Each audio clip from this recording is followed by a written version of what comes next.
England की राजगद्दी साल 1509 से लेकर 1547 तक हेनरी के हाथों में हुआ करती थी। राजा हेनरी की कई पत्नियां और एलिजाबेथ व मेरी नामक 2 बेटियां थीं। इनमें से मेरी राजा की पहली पत्नी की बेटी थी।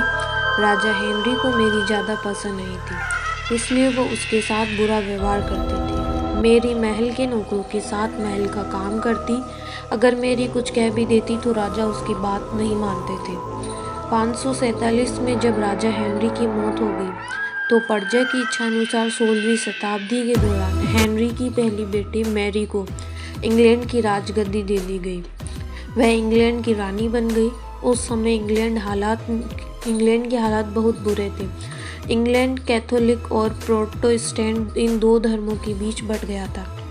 उस समय दोनों धर्मों के लोगों के बीच जंग छिड़ी हुई थी। रानी मैरी चाहती थी कि पूरे इंग्लैंड में सिर्फ एक ही धर्म हो, लेकिन लोगों ने उसकी ये बात मानने से साफ इनकार कर दिया।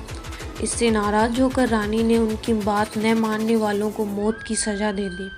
वे ऐसे लोगों को जिंदा भी जला देती थी। रानी मैरी की इस क्रूरता की वजह से इंग्लैंड के लोग उससे नफरत करने लगे। ऐसा भी कहा जाने लगा कि रानी मैरी कुंवारी जवान लड़कियों के खून से नहाती थी।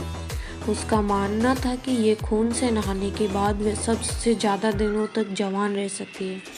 कुछ सालों बाद रानी मैरी ने शादी कर ली और कुछ समय बाद इंग्लैंड में एक खबर आई कि रानी मैरी गर्भवती है और जल्द ही उसके राज्य को एक नया राजकुमार मिलने वाला है। इस बात से सभी खुश हुए, लेकिन उस कुछ समय बाद मैरी के साथ बहुत ही अजीब घटना हुई।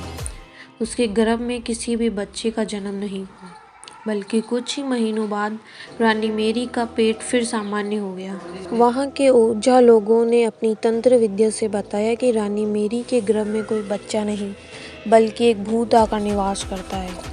कुछ समय बाद फिर रानी मैरी के गर्भ में वही भूत आकर रहने लगा और फिर से गर्भवती हो गई। इस बार भी रानी को कोई बच्चा नहीं हुआ और इस घटना के कुछ ही दिनों बाद रानी मैरी की मृत्यु हो गई।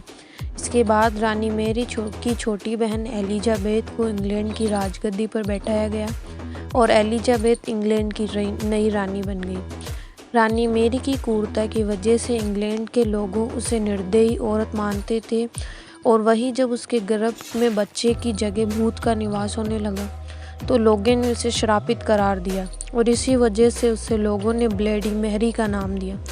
कहानी से सीख मिली कि ब्लडी मैरी की कहानी हमें यह सिखाती है कि अपने निजी विचारों व सोच को लेकर दूसरे लोगों पर दबाव नहीं बनाना चाहिए।